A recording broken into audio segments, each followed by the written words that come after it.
Yo people, welcome back to the YouTube channel. You already know what time it is. It's time for another video, and I tell you something. The lateness is greatness today, because the late breaking news is that Marcos Alonso from CFC News page, aka Nathan, has told us and let us know Marcos Alonso had a halftime bust up with Thomas Tuchel, where Tuchel apparently approached him, spoke to him, about his performance, told him about himself, looking complacent. Alonso ignored him. He went in again, and Alonso started swearing and cussing him out in Spanish. So, and then it makes sense as to why he was hooked off on the 46th minute, whatever it was, for São Niguez. São Niguez comes on, Alonso comes off. Makes sense. Now, obviously, it was covered up, tactical decision, whatever, but it looks like it's come out now. Why? How many times are we going to go down this road at this football club? Player power versus managers. Let me tell you about the top clubs. The top clubs have Torres knocking on the door, and not a word has to be said by Pep. More than you can believe. More than you can believe. Off you go. You want to go to Barcelona? Goodbye. Adios. Yeah, my friend. Enjoy your career. Klopp, you don't hear a peep.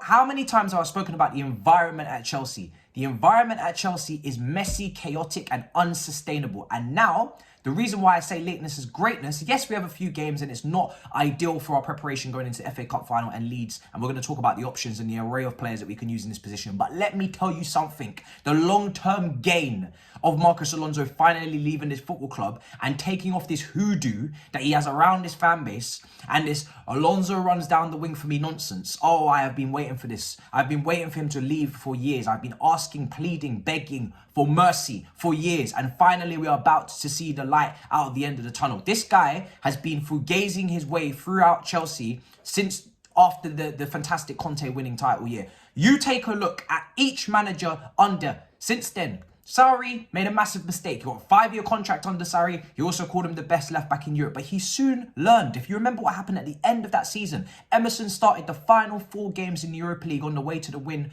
against Arsenal, whilst also starting a lot of the Premier League games at the end of the season as well, with Alonso rotated loosely to keep him happy at the end of that season. So Emerson actually ended up benching Alonso. What happens on the Lampard? Oh, you remember. He was sent to the bus at half-time against West Brom for, again, God knows what, unprofessionalism, bust up, whatever you want to call it. The man was sent packing onto the bus. The destination unconfirmed. He wanted him to leave the club, clearly. Because again, the mentality, this is not mentality monster. This is mentality minuscule. This is not good enough. This is not consistent. This guy is too up and down. Every single time this player comes into our minds, everybody's talking about, oh my God, the drop-off, the lack of defending, the lack of pace in transition, these mistakes, the tackles are poor. But then he covers it up and glosses it up with a few goals and some good performances here or there. Glittered, the lack of consistency. And what do Chelsea struggle with year in, year out, Premier League season after Premier League season? A lack of consistency. Down in tools, dropping the bag, fumbling it massively, bombastically. And I'm sick and tired of it. I am sick to death of it. And he is one of those players for me that absolutely stands for it. He is the definition of inconsistent. He is the definition of dropping and fumbling the bag, whether it's ability, performance standpoint, or just from mentality. And this is what we cannot have any longer under Thomas Tuchel. It's why we need the cleanse. It's why we need new players coming in, and we need these players going out. And I think this has come at the perfect time, because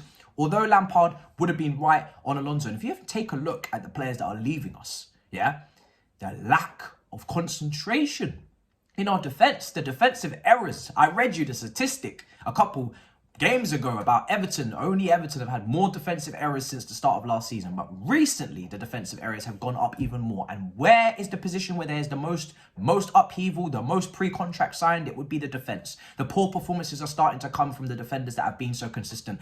Maybe they're playing for contracts, who knows? But the lack of concentration and mentality and consistency from these individuals over recent weeks is starting to show. And I have to say, Lampard, he's getting it right with some of these players that he wanted to go. He was naive in the way that he wanted to do it, in the fact that he would just put them on the bus, bench them, isolate them. That was always going to get him sacked. You only have to look at AVB, Villas-Boas, to know that. But he had the right intentions, because he knows what it takes to be a Chelsea player. I'm not talking about Lampard's record as a manager. I'm not going to big up his managerial win percentage at Chelsea. That's not going to happen here. But he knows character. He knows what the definition of a Chelsea player means. He was around the Drogbas, around the Ashley Coles. He knows what is needed to be successful at Chelsea, mentality-wise, consistency-wise, training, effort levels-wise. And these Certain individuals that want to play these games where you ain't going to play them no more, sunshine, Lord of mercy, y'all going to find the exit. Y'all going to find the goddamn exit. How many more times? We've already had enough issues this season, but how much more unprofessionalism do you need in a season for Thomas Tuchel? A guy that has delivered you a Champions League, that has put this team on a pedestal. He's put some of the wrong players on a pedestal, and he's paying the price now potentially, but he's also made some mistakes himself. But one thing he needs to do, the biggest mistake he cannot make, is being too nice. And I'm glad that he is able and willing to have these bust-ups and to shake these players and to, you know, cause these uproars. Because at the end of the day, we're coming towards the end of the season. We need to look at solutions. I'm going to go through them now with you. But these players have got to go. Some of them have got to go. Get out of the club. We are thanking you for your time and your service. Brilliant. Yeah, but your time has come to an end. The owner is here. The owner is here. He's not paid for you. I think it's a blessing in disguise, potentially, the fact that there has been a new owner that has not paid for these players. They can just potentially sell them at a little bit of a deficit to what we paid. There's no more, we paid this, now we need to save face, pride, and all this nonsense. Please just clear the thing out. Clear it out. Cleanse. Channel 4, hoarding episode. The couch, the oven, the kettle, everything in the back storage room that don't work and we're just using it for parts. Sell it. Sell them, please. I am sick of it. I am so sick of it. And I've been so consistent on this Alonso's thing. I've been arguing with a couple fans online talking about, oh, we need to keep him because he scores goals. How about we get players in positions that do their primary job? And if everybody just did their job, this team would be a lot better. Instead, we've got attackers that can't shoot. We've got defenders that can't defend, can't tackle, but can score goals, but can run when they run forward, but can't run when they run backwards. What's that all about? Why are you faster running forward, but you're not faster running back for transition? Why can't you tackle? Make it make sense. Get me a left back that can play left back and left wing back instead of just left wing back and making us really predictable formation-wise or really lack of flexibility. You know, there's some fullbacks that can play both sides in the world. You can't even play one side. You can't even do the whole side. It don't make no sense. Too much time has been spent lording over these players over Conte's title win in 2017. But as of yet, we are yet to even get near that points tally for the last 5 years. And it will be 6 and 7 unless we make these changes now. 66 points is our average. And you can't just keep lording these players that did one title win in one specific tactical setup for 1 year, but then you just ignore the other 5. It makes no damn sense. And like I said, manager after manager is having issue with the same individuals time and time again, and you wonder why we continue to finish in the same position. Rant over. Moving on, solutions, because that's what we like to do here. Who the hell are we going to play against Leeds? Because if he, according to the report, he can't play, he won't play against Leeds. This is a fear in the dressing room. This could be Marcos Alonso's last game. I won't say fear. Potentially his last game for Chelsea this season and maybe his Chelsea career. So that means against Leeds, against Liverpool, we need to look at other options. Let's go through the options. Malang Sarr, not an option, okay? Not an option. Finished. Done with it. The errors, the lies, no. I know you guys and all you can eat Chelsea are, you're wiping your hands together, you can't wait. No, this is not the way forward for me.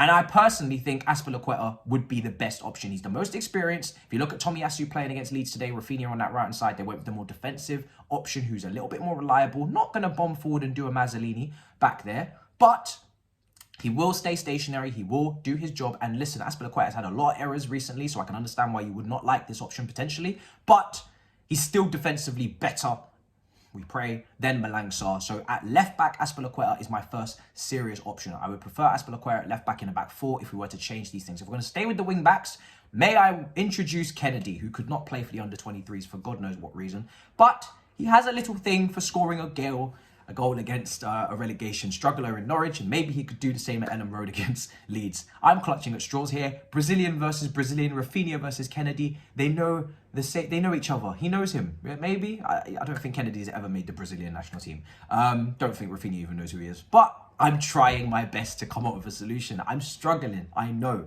So I've given you Azpilicueta. I've given you Kennedy. I've ruled out Malang Sarr myself. Who else can we go to? I don't know if this is against the rules, and this may be wild, and maybe it's because it's late at night and I really should be in bed. But Ian Maatsen just won Young Player of the Year in the Championship for Coventry. Season's over as of Saturday. Maybe a cheeky recall. Maybe a cheeky recall for Ian Maatsen. He's the most talented one, technically, out of the group. It would be some story if he came back and absolutely floored the rest of the games of our season. I don't even know if that's even allowed, by the way. I don't know if that's even allowed. He is our player. We are recalling him. Premier League squad submissions, I think he's over the age where probably not going to happen, but we can dream. So that would be the wild card. That is probably illegal, but it would be great. And imagine, can you just imagine if he came back, did the business, put in stellar performances, all at the cost of nothing. It would be wonderful. And at this time of making this video, Cucurella has slapped in a beautiful goal against Manchester United, and I'm here praying to God that we have seen, and our scouting team or whoever wants to take a look at that situation. But just ask how much Brighton want to charge. I don't know. Trying to think of more solutions, and I have nothing else. So you let me know in the comments down below. But one thing we need to start doing is playing players that want to play. I think players that want to be here are a start in this next few games in this run. We're having a lot of lapses of concentration, a lot of errors. Potentially playing the players that would like to be at the football club next year would be a start. The committed ones, not the special ones, the committed ones. So I don't know what we're going to do. Bad timing, but long term, this is good news because I really do think he does need to go. And I've said that many a time now. And you let me know in your comments down below what you think in terms of the solution. Will it be Malang Sarr, Azpilicueta, Kennedy, or are you going to be illegal and break the rules? I won't tell you to do so, but I'm also not going to tell you not to. Smash up the icons. It's way too late to be uploading on YouTube, but here we are. Chelsea will not stop with the main character syndrome. It's just constantly, all the time, me. Selfish behaviour. Formula 1 was on today. I'll talk about that tomorrow morning. Selfish, Chelsea. What you're doing right now is selfish. You announced the ownership at 1:40 a.m. Now you're doing this. I'm starting to think that you guys want to be the main character constantly. What happened till we move in silence? God knows. Anyway, smash up the icons. Let me know your thoughts in the comments. And I'll speak to you tomorrow. In a bit, people. Peace.